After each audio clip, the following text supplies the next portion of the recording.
What is up, everybody? Are you all ready to go another round with Jameson? It is 4th of July weekend. Today is Friday, July 3rd, 2026. Time is now 11:30 a.m. Today, we are going to be taking a drive to Sequoyah's cabin. And there's a lot of history there. A lot of history that is tied to my ancestors, to the area that I live in. If you've never been, I would very much suggest that you go visit Sequoyah's cabin. Stick around with me. We're going to have some fun today, and we'll see you at Sequoyah's cabin.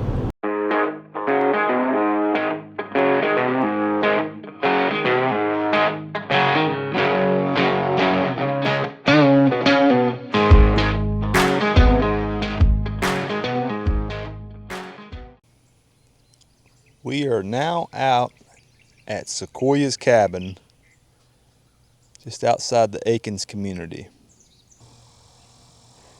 And right up here inside this rock building, right here in front of us, is going to be where Sequoyah's cabin is. So Sequoyah, also known as George Guess, was a veteran of the War of 1812.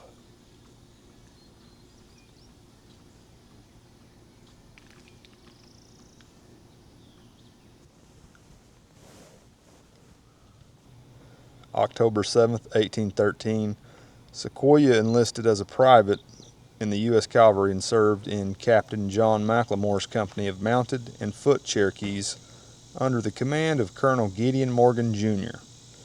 Sequoyah was not involved in any major battles during his first tour of duty, which ended on January 6, 1814.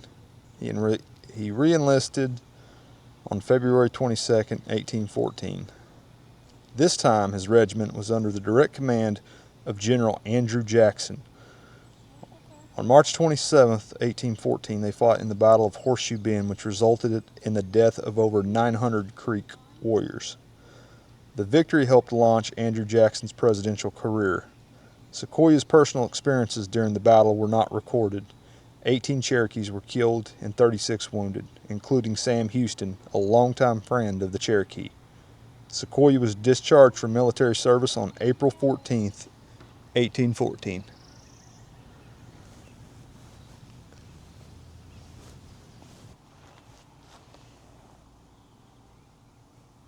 Really nice bronze statue of Sequoyah. It says it was dedicated on June 4th, 1986. It was sculpted by the Oklahoma Historical Society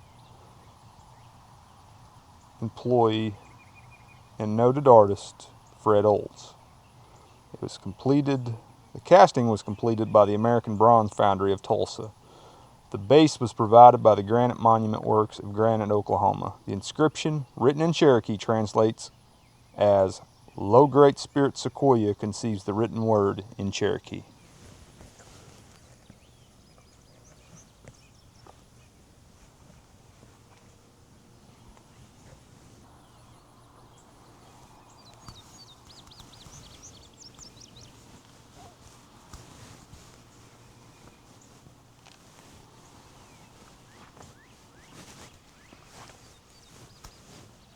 It is very hot outside. Like I said, if you're going to be out in this weather this 4th of July weekend, I would recommend staying hydrated. It is pretty hot and sticky out here. Right now we're going to go in and take a look at Sequoyah's cabin. After Sequoyah's death in 1843, his widow Sally continued to live in their home until 1855, when she sold the cabin along with a complete set of logs that Sequoyah had hewn to George Blair. The Blair family used these logs to add an addition onto the original cabin. In 1936, Sequoyah's cabin was acquired from the Blair family by the Oklahoma Historical Society. With the cooperation of the Works Progress Administration, a stone-covered building was erected over the original cabin. The addition built by the Blair family was dismantled and moved about 200 feet to the north to be used as a curator's home. A stone water tower, restrooms, and a 10-acre rock wall was constructed on the property. On December 21st, 1965, Sequoyah's cabin was designated as a National Historic Landmark.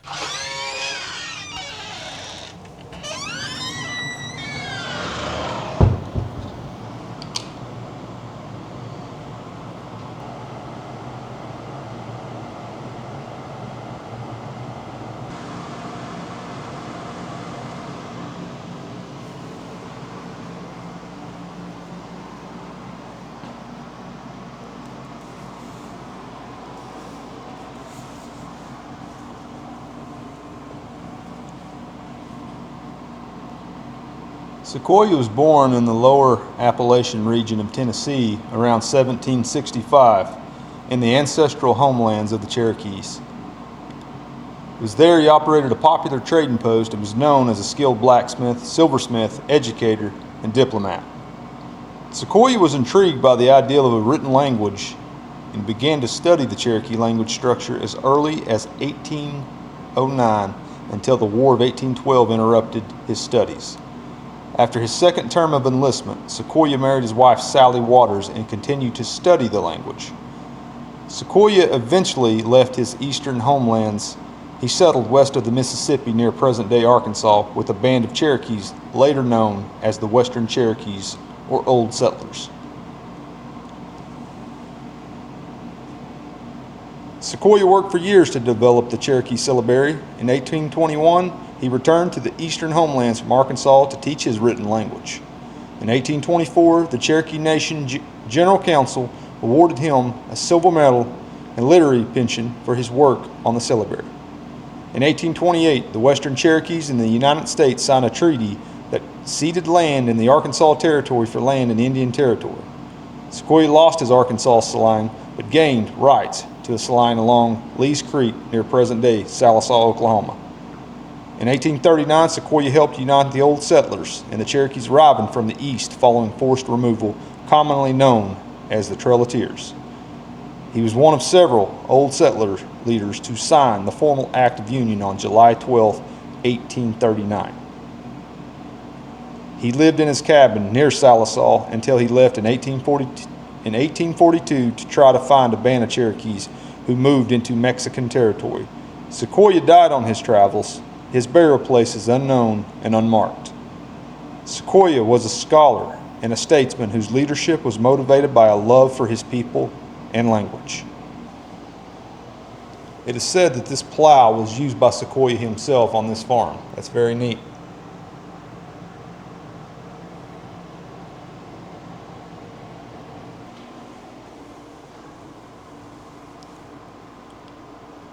You know, unlike United States soldiers, the Cherokee warriors didn't receive any military pension for their service during the War of 1812, which Sequoyah took part in.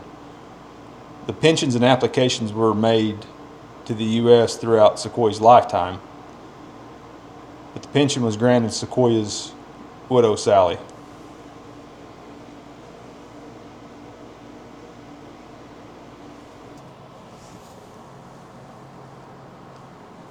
Let's take a step inside.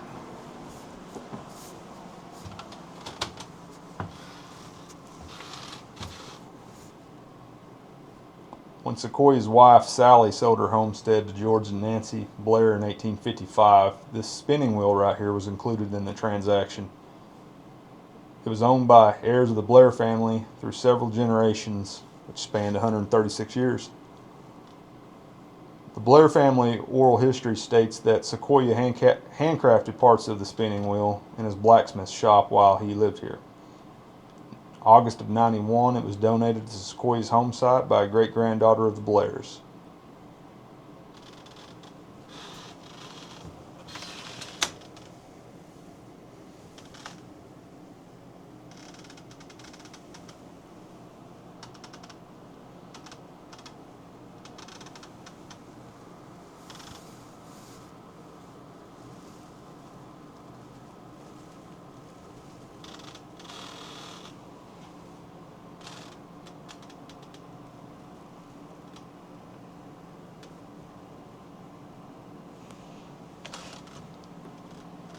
This appears to be a loft that was used.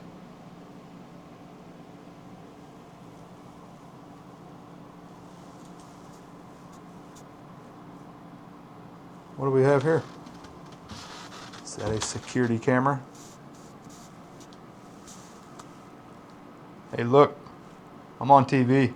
Hi, Mom.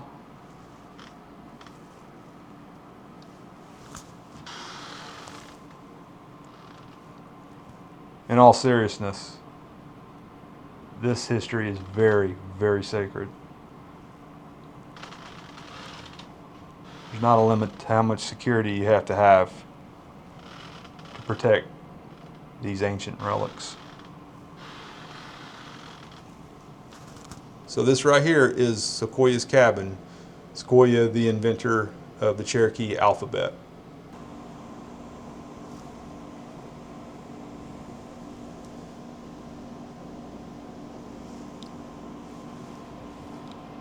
The letters that is on this keyboard are actually Cherokee syllables. That is very, very cool.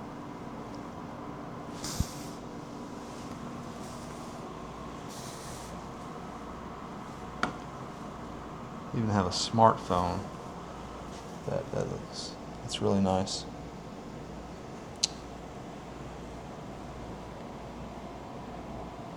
So the Cherokee Nation officially adopted the Syllabary in 1825. Over time, it was adjusted so it could be used with the latest technologies. Education books used at the Cherokee language immersion schools. Students learn basic arithmetic using the book on the left. Students use the book on the right when learning the history of American presidents. New Testament Bible in the Cherokee language was printed in 1860. Cherokee language hymnals was printed in 1909.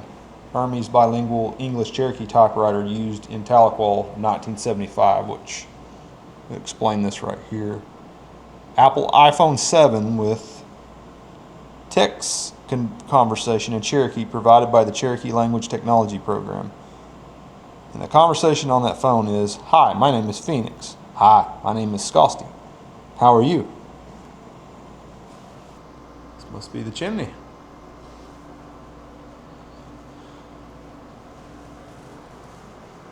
So, the redwoods in northern California, the sequoias, as they are known, as their actual names, were named in honor of Sequoyah. I wonder if one of these saws right here could have ever been used to try to cut down a sequoia tree. Unlikely.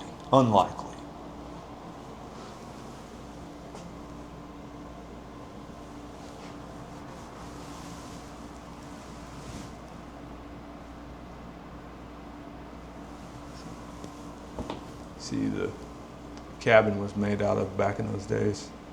See all the mud that they used, the clay. That appears to be, I don't know, that might be red clay.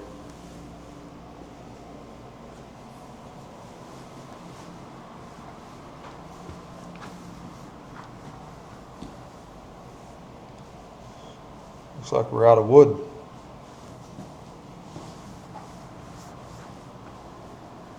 Here's an ox yoke. It was used around the 1800.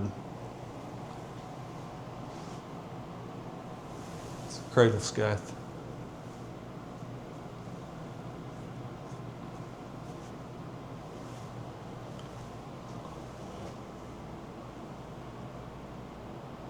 Every time I see one of these, I do think of Children of the Corn. Sorry, I know that's not relevant to this visit, but just kind of wanted to, my nerdy self really wanted to throw that in there.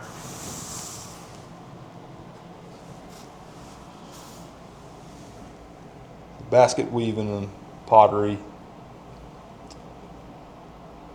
This, among many other things, were very, very prevalent and present in the Cherokee culture and still is to this day.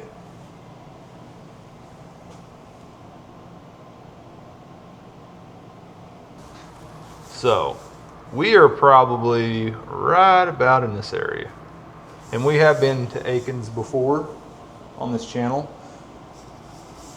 If you recall our first video where we covered the gravesite of Charles Arthur Floyd, aka Pretty Boy Floyd, was just right down the road.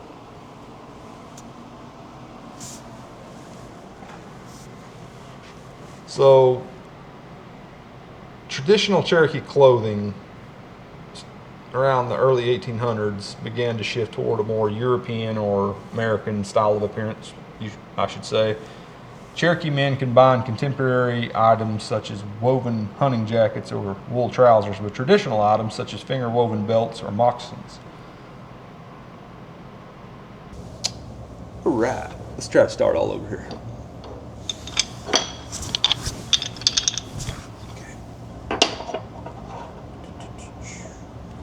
Build a log cabin. For all you video gamers out there, if you've ever played the story campaign for Red Dead Redemption, I could just think of that building a cabin song in my head. Take a little hammer and a board and I'll nail it.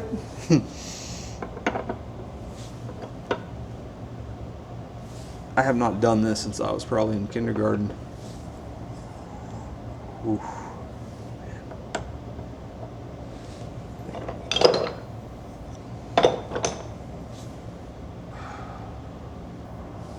I guess this should count. Hold it up for you. What do you think about that? Give me A for effort at least. Well, this right here, folks, is Sequoyah's cabin, inventor of the Cherokee alphabet. So let's go walk around some more and just hang out a little bit. It's kind of fun. This must be the water tower that they used.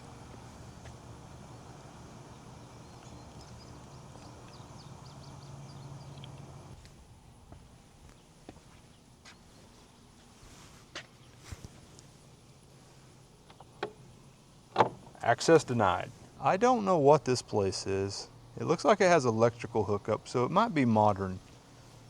I'll leave it alone. This is the foreman's house. And the door is open.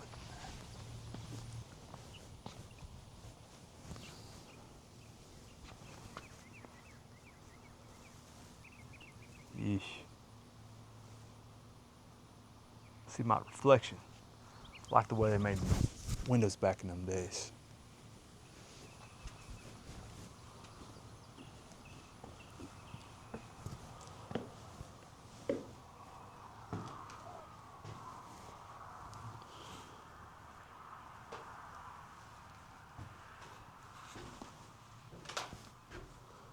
So this cabin was built about around 1834.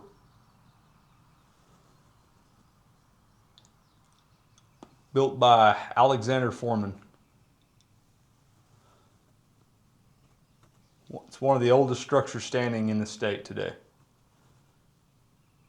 It's typical of dwellings found in the Appalachian Mountains in the early 19th century.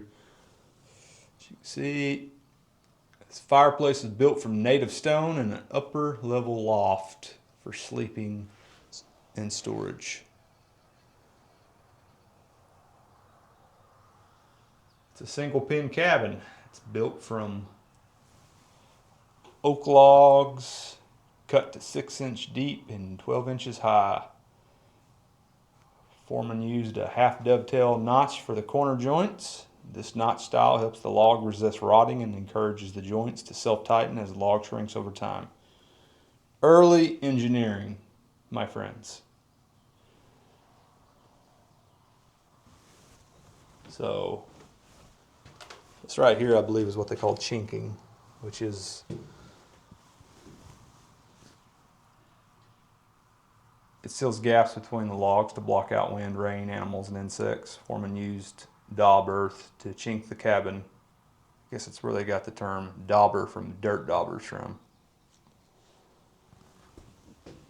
Fully restored with its original oak timbers and masonry details, the cabin open to visitors once again in 2026. Wow, we are lucky. This is newly open.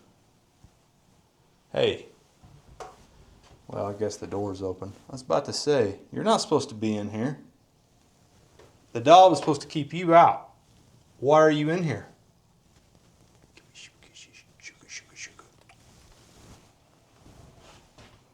Oh, that is a wasp right there. All right. I think you guys have seen enough. Nah, it's a blue wasp. He only wants black widow spiders.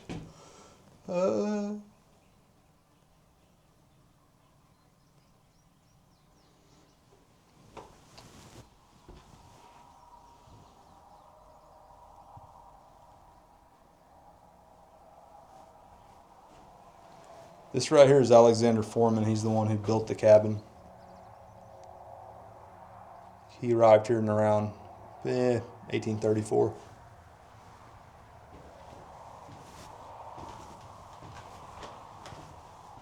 So this was used for salt,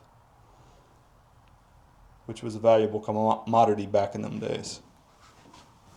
As you can see, all around me here is turn it around so you can see. All around the perimeter of this place is rock wall.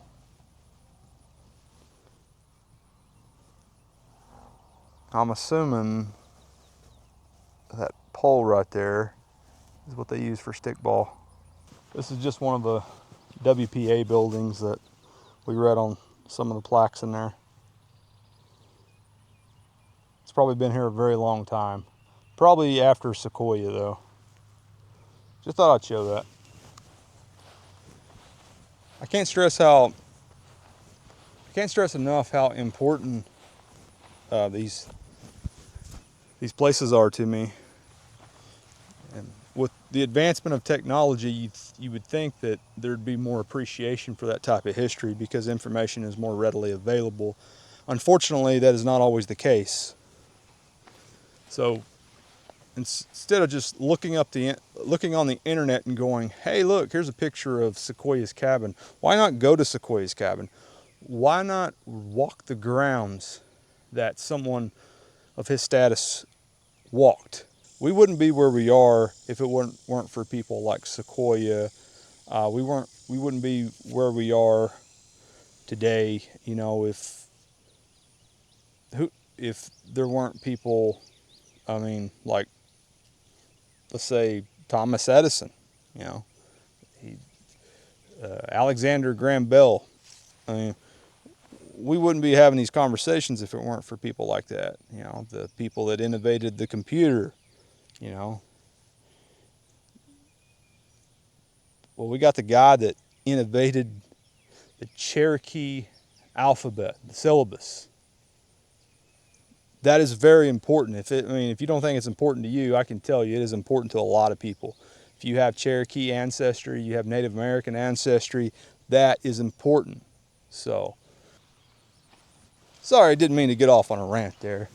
I know I've been asked a few times already, Jameson, man, you really dig this stuff. I was like, dude, I love this stuff.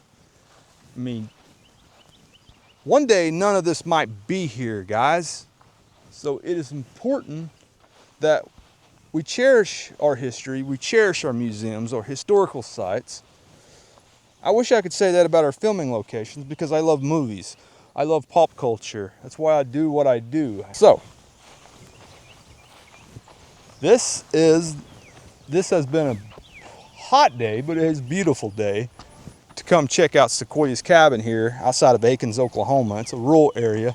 Stick it in your GPS, you know, load up the kiddos or the girlfriend or the, you know what I'm saying. Do you, boo. But come see this place. Come see this place, you know. Come see this place because, you know, my boy Sequoyah here, he would appreciate it, you know. He's not much of a talker, but hey, he writes a killer Cherokee syllabus. So come check it out, guys. It has been fun. We will do this again sometime. Have a happy and safe 4th of July weekend. Cannot wait to see you guys again. We're going to hang out some more. Stay tuned and hang out with Jameson. Thank you for watching. If you would like to see more videos, hit that subscribe button and follow us on Facebook.